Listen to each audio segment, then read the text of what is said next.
Hi guys, welcome to my YouTube channel, The Sailor's Lounge. My name is Godscript. Now if this is your first time being on this channel, I really do appreciate you being here.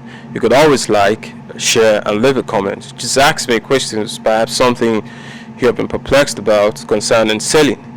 I could perhaps do a video for you, so just go ahead, ask me questions, anything.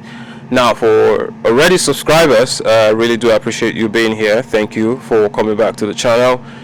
You too can always like, share and leave a comment and ask me whatever you want to ask me.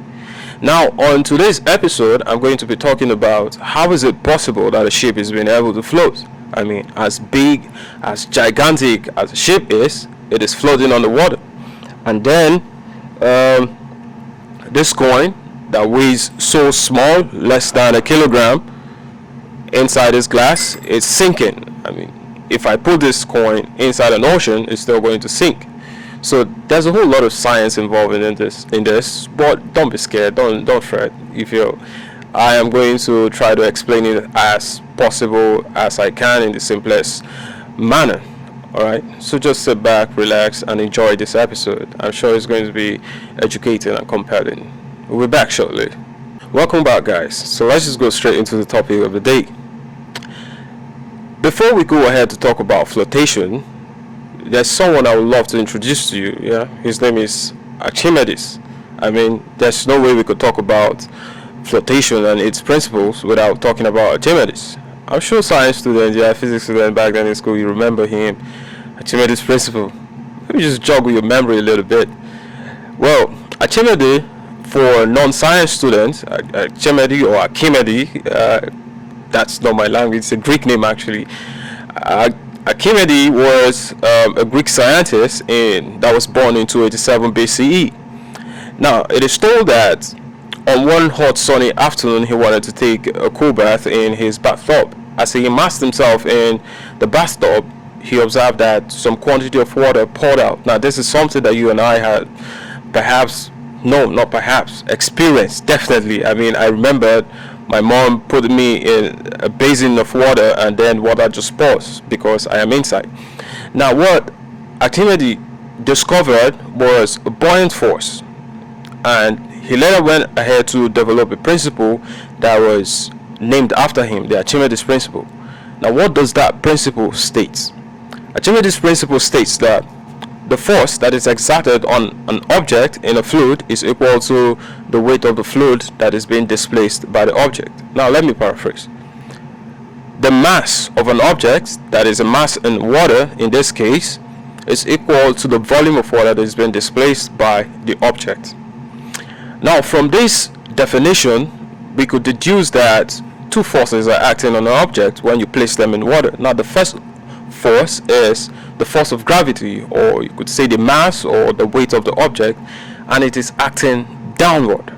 Now, there's another force, that's the second force, that is acting upward. That's the buoyance force, the force of buoyancy that is pushing it. Now, you may have experienced this before. You're trying to immerse an empty can that is filled with air inside water, and then there's a force that is pushing your hands upward. Now, that's the buoyancy force. So having known the buoyancy force and the gravitational force acting downward, the other force acting upward, how does these two properties or factors or elements influence flotation? How does it make a ship to float? I don't want to sound like I'm teaching physics, to be honest, but I'll just try to explain it as simple as I can.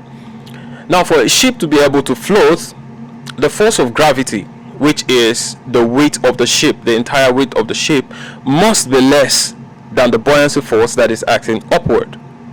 In other words, the buoyancy force that is acting upward must be greater than the force of gravity that is acting downward.